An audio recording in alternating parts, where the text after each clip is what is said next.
These days, the Resident Evil series bounces between two distinctly different formats. First, there's the classic third-person games that made the franchise a monster in the first place. Capcom has set the standard for modern remakes by recontextualizing several of the mainline games for modern audiences through massive graphical and gameplay overhauls. And though they are great games in their own right, like the games they're based on, over time they have shifted more towards action-based gameplay and away from their survival horror roots. As a result, many players in the Resident Evil community longed for a more grounded, terrifying experience. And when developing the next mainline iteration in the series, the developers at Capcom decided to respond to this feedback. They would pivot the series in a direction not dissimilar to a reboot, but with a fresh style all its own. The new mainline games get back to those very roots through a variety of changes that are both obvious and subtle. Evoking shades of the original Resident Evil, 7 is set in an isolated residential location. And inspired by Evil Dead, the devs also wanted to focus on a small cast of new characters. They also made sure to limit direct narrative references to the other Resident Evil games. Because of this, the developers are able to drop players into a fresh scenario that they don't have any experience with or frame of reference for when looking at the rest of the series. This setup was crafted to make players feel uncomfortable by making the setting of the game appear mysterious, yet intimate. The mystery of the scenario provides a sense of anticipation and anxiety, as you don't always know what's coming around the next corner. Like the classic Resident Evil locations, the Baker residence is at times familiar, yet twisted. While it's pretty large by the standard of most houses, it still has realistic proportions.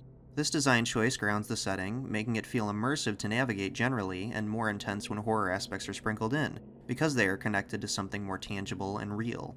It also restricts the player's movement by confining them in the cramped hallways and tiny rooms of a southern estate, which leads to a heightening of suspense when walking around and added tension whenever enemies pop up where you don't expect them to be, since you can't always escape very easily. The size and scope of the house pairs nicely with the game's style of movement and combat. Both are very deliberate and methodical, forcing players to consider their surroundings carefully, while also punishing mistakes harshly. Walking and sprinting are relatively slow. Because of this, a block is the primary method of defense in most situations, as running can sometimes make things worse than standing your ground. And in turn, enemies mix slow and rapid movements together, making them more unpredictable than typical shooter enemies. Plus, they lack any indications of their condition like a health bar, leaving the player in the dark as to how close they are to defeating them. Removing this kind of information from being readily available is common in horror games to make the player feel more anxious, since they can only take a best guess at when any given fight will end. There are also times where game design conventions are purposely broken to make players more uncomfortable. Typically, when introducing a new mechanic, it's common to let players use it in a relatively safe environment so that they can get familiar with it. Now, RE7 does do this at times, but sometimes it just throws safety out the window. It even introduces new mechanics in boss fights specifically for this purpose. Like when fighting Jack, players need to use both a chainsaw and a car to take him down. These weapons are both first given to the player in this high-intensity situation, and forced to learn them on the job in a sense. This creates a high spike in anxiety and terror, as now you're not only fighting a new enemy, but with new tools as well.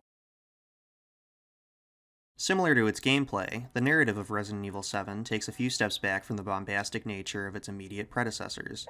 Instead, it opts for a simpler narrative more reminiscent of the first games in the series. Even more simple in some ways. The protagonist Ethan Winters isn't some super cop or military veteran. Instead, he's just an average guy with a motive everyone can relate to, that being finding his missing girlfriend Mia. This lowers the intensity of the narrative when compared to previous entries in the series, and provides a rationale as to why there's a lot less crazy action and set pieces in this Resident Evil that might distract from the horror. Establishing Ethan as an everyman accomplishes a few key things for the game's narrative. One is that it's easier for players to insert themselves into the story and world of the game.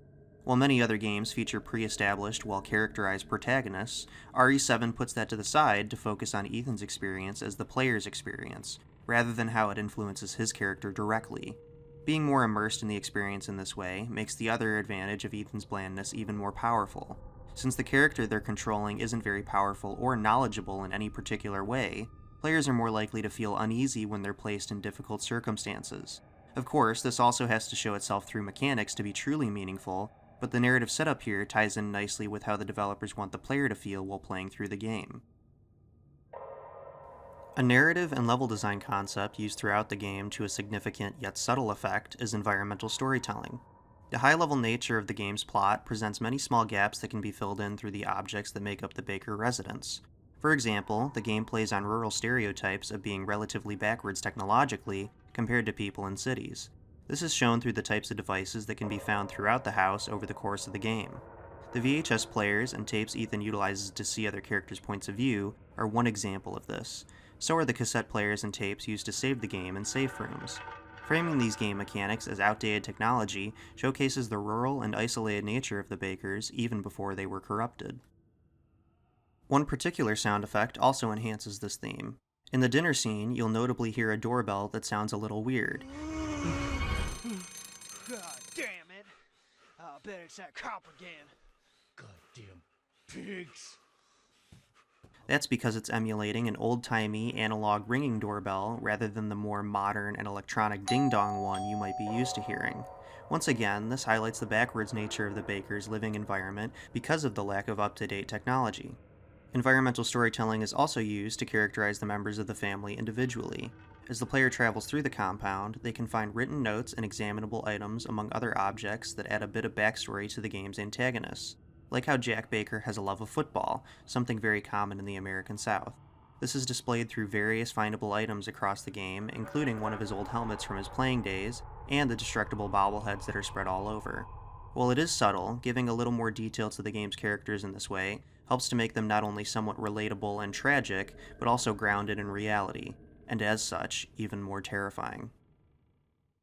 Of course, some of the most obvious aspects of Resident Evil 7 that make it terrifying are its aesthetics.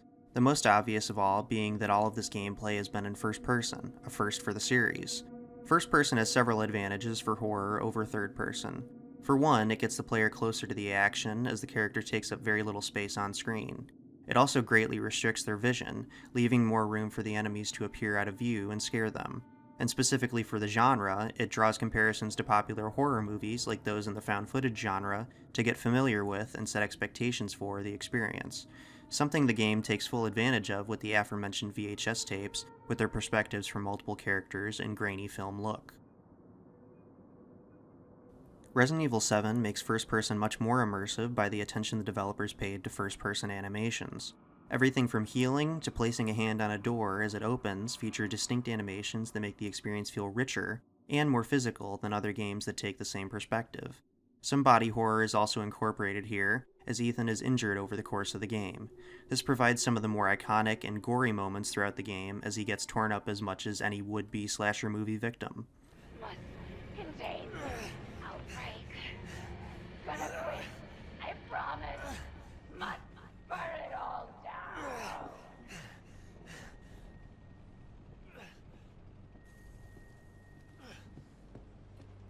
Body, slasher, and psychological horror are the three main tropes displayed by the members of the Baker family, with each one specializing in a certain type. Like with found footage movies, the general pervasiveness of these horror concepts in films and TV allow the player to understand what they are in for right away without much need for exposition. Jack is a classic slasher villain in the mold of Michael Myers or Jason, slowly lumbering towards you across the Baker residence.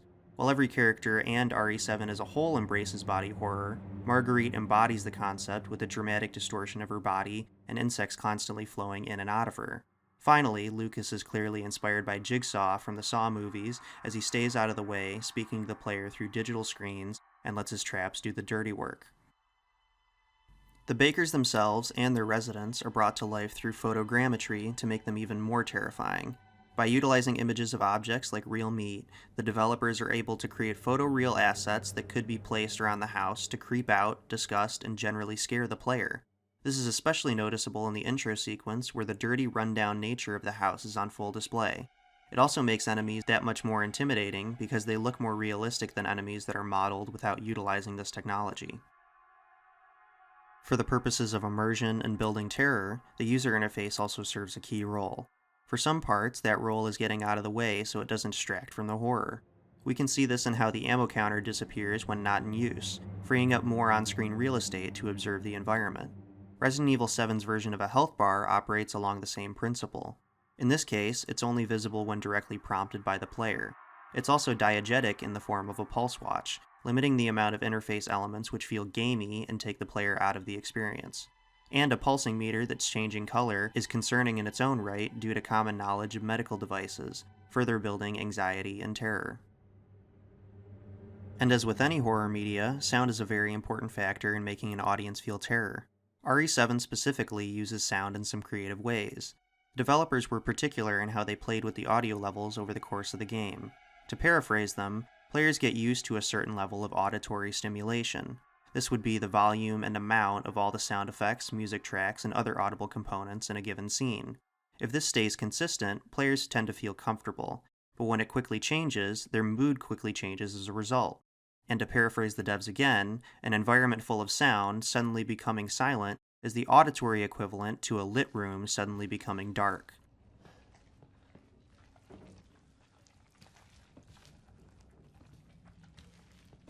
What the? This creates many tense moments without even having to use any audio at all, a very powerful tool. By manipulating audio levels over time, it's much easier to make the player feel how you want them to than it would be otherwise. Though music is often used to scare the player in the game, it also provides a respite at points. The series' iconic safe rooms are present in this entry and feature a laid-back tune relative to other pieces in the game.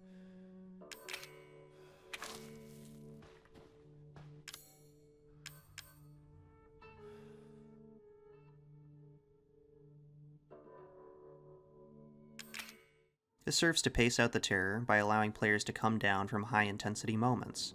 Since without proper pacing, the horror elements of the game would become normalized and lose a lot of their impact. It's also worth noting that this music comes from a diegetic source, being the previously mentioned tape recorders, enhancing the immersion and physicality of this audio in the game world. These techniques are combined with powerful technologies to create a more immersive atmosphere. Specifically, the use of 3D and environmental audio allows noises to bounce off the environment in a more lifelike manner. This is also relative to the position of the player, so sounds will be further dampened or amplified based on where they're located at any given moment. From the creaking of doors to noises coming through different floors, this tech provides the basis for a truly uneasy experience walking through the Baker residence. It also provides important moments of catharsis. When firing weapons, their corresponding sounds also reverberate through the environment, both making them feel more impactful and serving as another important tool to manage the pacing of the player's emotions. This is what you get for messing around in places you ain't supposed to!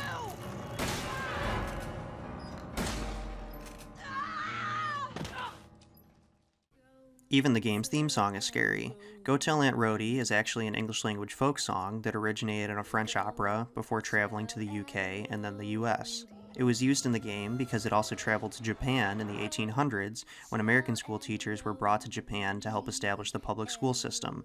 As the developers were familiar with it, they decided to compose their own version, heavily modified to make it creepier, of course, and make it the game's de facto theme song.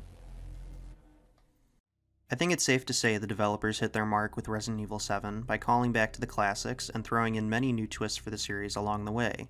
From its gameplay, to its narrative, to its art and audio, every aspect of the game does its best to induce terror in the player. And not only did it work once, but it's proven to be a successful basis for the future of the franchise going forward, with RE8 and 9 sticking to first person as well. It speaks to the creativity of its developers and the terror it puts into players that RE7 has stood the test of time as a landmark title in the horror genre. Welcome to the family, son.